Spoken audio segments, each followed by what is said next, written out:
বলছি সারা বাংলা জুড়ে যেভাবে উন্নয়নের জোয়ার অব্যাহত রয়েছে সেই একই চিত্র আমরা দেখলাম রানীগঞ্জ বিধানসভার অন্তর্গত গাজোড়া অঞ্চলে আজকে একটা বাংলা ফিল্ম দেখানো হলো। কি বলবেন স্যার এই বিষয়ে? দেখুন, এটা শুধু গাজোড়াতে নয়, আমাদের বিগত বোধহয় 10 দিন ধরে আমাদের এই প্রোগ্রামটা চলছে।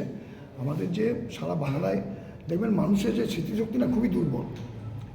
আমরা মরিচঝাপি ভুলে গেছি, আমরা সিঙ্গুর ভুলে গেছি, আমরা আরও অনেক কাণ্ড, আনন্দমার্গীদের হত্যা, বিজন সেতু ভুলে গেছি, আমরা সাঁইবাড়ি ভুলে গেছি, এগুলো আমরা ভুলে যাই। তো সেই একইভাবে মমতা ব্যানার্জি যাতে পরিকল্পনা করেছেন, সেই পরিকল্পনারও ভিজুয়াল মাধ্যমে, মানে একটা প্রজেক্টের মাধ্যমে, সিনেমার মাধ্যমে আমরা বিভিন্ন অঞ্চলে বিগত 10 দিন ধরে আমরা একটা টিম করে, যেটা আমাদের রাজ্য নেতৃত্ব করে দিয়েছে, যেখানে আমি আছি, গোপী আছে, রূপেশ আছে, আমাদের রানীগঞ্জের ব্লকের প্রেসিডেন্ট আছে জ্যোতি সিং, বড়ো চেয়ারম্যান আছেন, এবং স্থানীয় নেতৃবৃন্দকে নিয়ে এলাকায় এলাকায় এটা আমরা দেখাচ্ছি। আমরা তার আগে একটা সামান্য মুখবন্ধ আমরা বলে দিচ্ছি যে যদি এটা মিথ্যা হয় আপনারা বলবেন, যদি সত্যি হয় তাহলে আর কিছু বলতে পারেন, নিজেরা রিয়েলাইজ করবেন। তো দেখুন, এগুলো লোকেরা জীবন দিয়ে বুঝছে। এবং এই মিটিংয়ের আগে আপনি এসেছিলেন, আমি জানি না, জাস্ট একইভাবে আমরা জিজ্ঞেস করেন লক্ষ্মীর ভাণ্ডার কতজন পান, দেখলাম 99 জন হাত তুলে, যতজন ছিল সংখ্যাটা, হয়তো 1-2 জনে মিস হতে পারে অনেক কিছু ব্যাপারে। তো সেইটা তারা পাচ্ছে। আরও বিভিন্ন পরিকল্পনা, সবুজ সাথী বলুন, কন্যাশ্রী বলুন, এগুলো তারা পাচ্ছে। সেইগুলো তাদেরকে একবার তাদের মেমোরি রিকল করার জন্য তাদের আরেকবার আমার সিনেমার মতো করে আমরা গ্রামে গ্রামে প্রত্যন্ত অঞ্চল দেখাচ্ছি। কিছু কিছু জায়গায় অসুবিধা হচ্ছে, যেমন হিন্দি ভাষাভাষী, সেখানে হয়তো হিন্দিতে নেই বলে তারা বুঝতে পারছে না, সেটা আমাদের যারা বক্তা, হিন্দি ভাষী বক্তা আছে তারা বুঝিয়ে দিচ্ছে, তাদের একটু কোনো অসুবিধা হচ্ছে না। কিন্তু মানুষ বুঝতে পারছে যেগুলো দেখাচ্ছে সেগুলো সত্যিই দেখাচ্ছে, কোনো মিথ্যে গল্প, মিথ্যে স্তোত্রবাক্য নয়। নতুন করে 2টি প্রকল্প আবার চালু হয়েছে, লক্ষ্মীর ভাণ্ডার বৃদ্ধি পেয়েছে, তার সাথে যুবসাথী। এবং যুবসাথী দেখবেন এত ব্যাপক ভিড় হচ্ছে, এই জন্যই ভিড় হচ্ছে। আমি বলি, আজকে যদি বিজেপি কোনো প্রজেক্ট করে না, দেখবেন লোকে যাবে না, কারণ লোকে 3বার ধাক্কা খেয়েছে। একবার জিরো ব্যালেন্সে অ্যাকাউন্ট করে 15 লক্ষ করে টাকা ঢুকবে বলেছিল, টাকা ঢোকেনি। 2 কোটি করে চাকরি দেবে, এলাকায় একটা লোকও চাকরি পায়নি, কারণ বাবা মারা তো এসিএল পেয়েছে হয়তো, যেমন যাদের আছে। এমনি নতুন চাকরি কেউ পায়নি এসিএল, কোনো চাকরি তারা এই অঞ্চলে সেল বলুন, কোল বলুন, এইখানে নতুন চাকরি তারা জেনারেট করতে পারেনি। তাই ওরা যেটা বলবে মানুষ বিশ্বাস করবে না। কিন্তু যেহেতু যুবসাথীর জন্য এলাকায় এলাকায় প্রচুর ভিড় হচ্ছে, কারণ তারা লক্ষ্য করেছে যে মমতা ব্যানার্জি বলেছিল আমি লক্ষ্মীর ভাণ্ডার দেবো, তখন লক্ষ্মীর ভাণ্ডার চালু হয়নি। ভোটের পর দেখলো লক্ষ্মীর ভাণ্ডার চালু হয়ে গেল। নট অনলি চালু, তার টাকা বেড়ে গেল, ডবল হয়ে গেল, 500 থেকে 1000, 1000 থেকে 1200 হলো আজকে। তাই সেই দিকে লোকে দৃষ্টি রেখে আজকে যুবসাথীর জন্য প্রচুর মানুষ যাচ্ছে। এবং তারা মানুষ যে এত ভীত সন্ত্রস্ত, এসআইআর নিয়ে কি বলবেন এই বিষয়ে? না, এসআই নিয়ে তারা চেষ্টা করে, দেখুন বিজেপি একটা তো কি রাজনৈতিক দল কিনা আমি জানি না, তার দেশটাকে ভাঙতে চায়, তারা প্রথমে ধর্মের নামে ভাগ করতে চায়, জাতের নামে ভাগ করতে চায়, এই করে তারা চালাচ্ছে আর কি। এবং স্বাধীনতার আগে যদি আপনারা দেখেন তাদের ইতিহাসটা এইরকমই ছিল।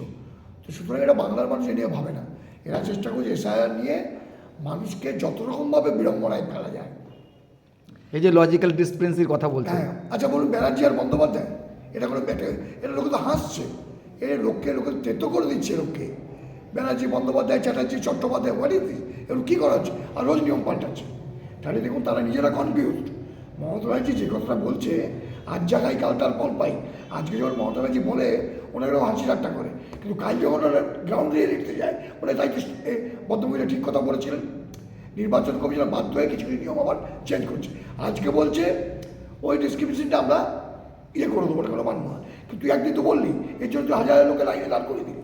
তাহলে এই যে মানুষগুলো বিড়ম্বনা হলো, এতগুলো লোক এসআইআর করতে গিয়ে লাইনে দাঁড়ালো। নোটবন্দির সময় ভারতবর্ষে প্রায় 50,000-এর মতো বেশি লোক মারা গেছিল, আপনি জানেন। আর যদি তাদেরকে বলা যায়, কোনো বিজেপি লোক আপনি জিজ্ঞেস করুন যে পার্লামেন্টে কোনো তথ্য আছে যে রেকর্ড হয় যে কত কোটি কালো টাকা, কত কোটি কালো টাকা উদ্ধার হয়েছে নোটবন্দির সময়, একটা কথা তারা বলতে পারবে না। আজকে যদি মমতা ব্যানার্জি বলছে তুমি কতজন রোহিঙ্গাকে পেয়েছো যাদের নাম তুমি বাদ দিচ্ছ, আজ পর্যন্ত একটা ডকুমেন্ট তাদের একটা নাম বলতে পারো না। কত রোহিঙ্গা, কত দেখুন ওপারে বাইরের লোক আমাদের দেশে ভোটার হবে, এটা আমরা কেউ চাই না। আমরা প্রথমে ভারতবাসী, তারপর আমরা বাংলার নাগরিক, এটা আমরা সবসময় বলি। আমাদেরকে একটা কর্নার করে দিলেও চলবে না। তো যে ওরা চেষ্টা করছে, ওরা সাকসেসফুল হবে না, মানুষ বাদ যাবে প্রত্যেকবারও। তো এসআইআর না করে আমরা অতীত যেমন দেখেছি বাড়ি বাড়ি এনুমারেটার যেত, পঞ্চায়েতের লোকেরা বাড়ি বাড়ি যেত, খাতায় জাবদা খাতায় লিস্ট করতো, কে কে আছে কে নেই, যে চাকরি করতে গেছে সেও আছে বলতো, তার কার্ড দেখাতো, নামটা উঠে যেত।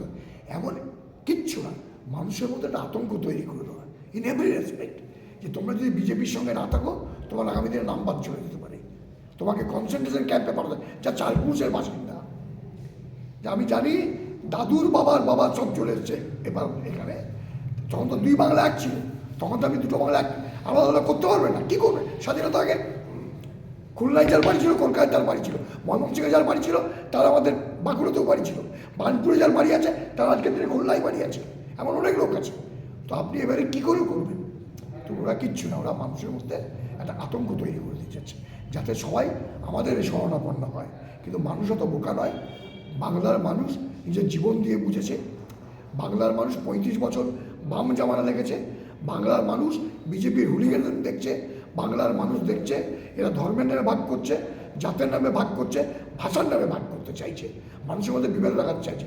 তাই এর বিরুদ্ধে 26-এ মানুষ মমতা ব্যানার্জির নেতৃত্বে এক হয়ে দাঁড়াবেই, এ নিয়ে কোনো দোহরাই নেই, কোনো সন্দেহ নেই, রেজাল্ট আরও ভালো হবে, মানুষ অত বোকা নয়। ধন্যবাদ।